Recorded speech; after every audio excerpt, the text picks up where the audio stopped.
Ce sont 280 cartons arrivés il y a quelques jours et qui attendent désormais dans les réserves de la bibliothèque universitaire de La Rochelle. Des cartons remplis de livres, 5000 ouvrages, 60 collections de revues, cédées par le Canada à l'université de La Rochelle. Un cadeau exceptionnel du Centre culturel canadien. C'est aussi un ensemble de documents dont on va faire connaître l'existence au niveau national et international. L'ensemble de ces documents est intéressant et important.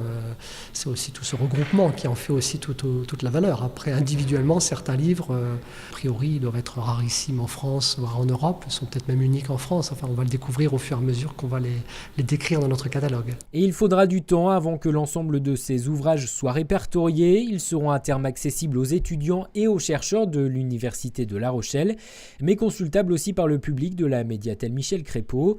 Échange d'étudiants, co-tutelle de thèse. Ces dernières années, les coopérations entre l'Université de La Rochelle et le Canada se sont développées. C'est vraiment une ressource extrêmement précieuse pour toutes nos activités d'enseignement et de recherche également.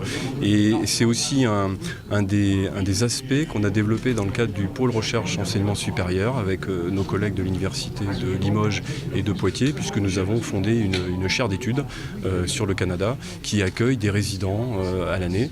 Donc des chercheurs canadiens qui peuvent venir en France. Donc évidemment, c'est extrêmement important pour nous. Un don symbolique aussi du lien qui unit le Canada et la Charente-Maritime depuis Samuel de Champlain. Aujourd'hui, nous démocratisons un peu cette histoire canadienne et nous la rendons beaucoup plus accessible à un plus grand nombre de personnes. Et de ce côté-là, je pense que ça rencontre un objectif que nous avions dès le début. La Rochelle a reçu 5000 ouvrages traitant principalement de l'histoire et de l'art au Canada. 13 000 autres documents ont également été cédés aux deux autres universités de la région, Limoges et Poitiers.